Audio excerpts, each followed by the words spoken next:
All right, so let me get you guys up and closer. More of a walk around here on this minivan now that we're out of the airport in Tampa.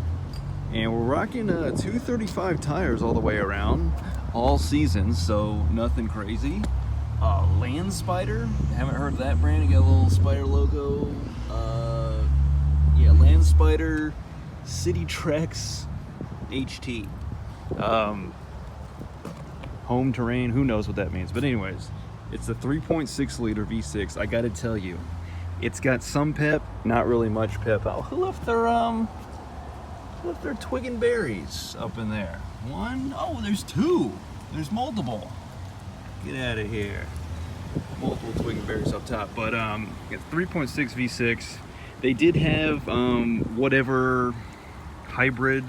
Actually, is the Chrysler Voyager, is it a V6 with hybrid? Because maybe I should have taken that one instead. I would just assumed it would have been like the new Toyota Siennas that just have the 4-cylinder pair with the hybrid. But maybe I actually missed out on some extra oomph, extra scoot, extra power there. So that's kind of on me then, if it is the V6 with hybrid, because I did see a hybrid Voyager. Anyways, just some cool notes here. Interesting things is, I was looking at this engine mount on the passenger side, and pretty normal setup here.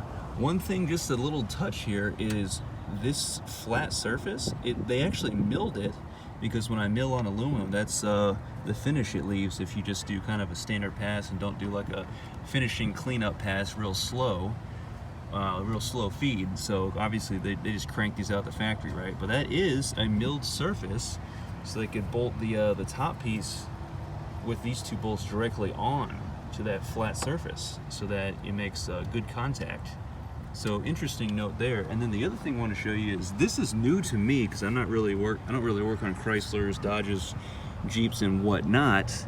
I only worked on Fords at the Ford dealership. But that is the oil filter right in that tight spot. Like, you can't access it from underneath because it's sitting on top of where the engine and transmission meets. Is it a remotely installed oil filter? There's like a breather line right there. There's some sensors, the red and orange wires for the oil level, I guess, or I mean, why would that wouldn't be oil level, because that would be down near the dipstick, down in the oil pan area. So the sensors, I don't know, honestly, but it looks like a Mopar oil filter.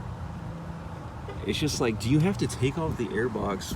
You know, you can add the oil when you're done. I'm assuming the drain, hopefully the drain plug is down below, easily accessible off the oil pan, not tucked in some tight spot. But is the oil filter, if that's it, you gotta let me know. This doesn't really make a whole lot of sense to me, but it looks like one.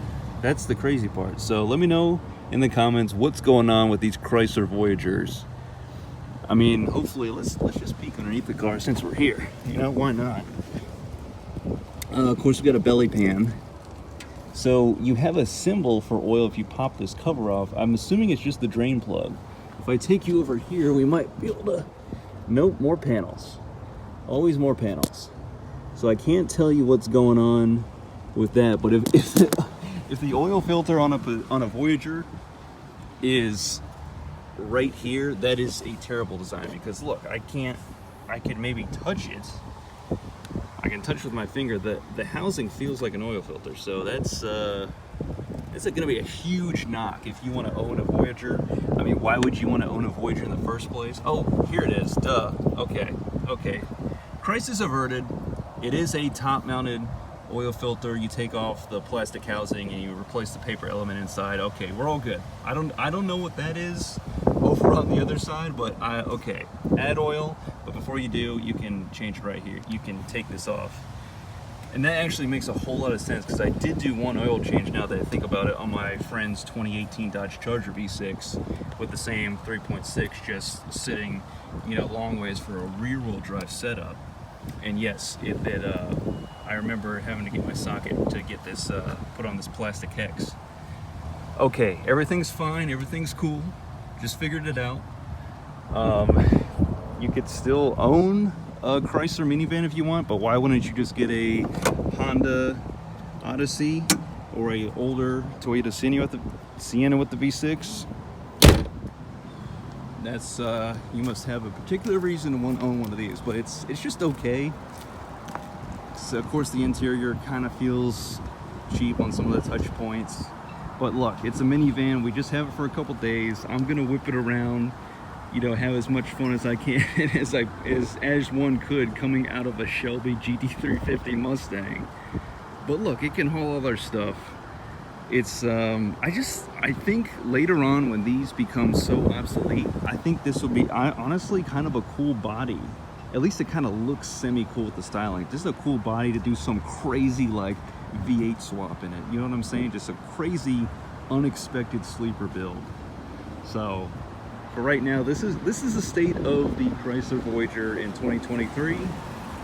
And let's get some of these hot rodded up in the 2030s. What do you all say? Are you with me there?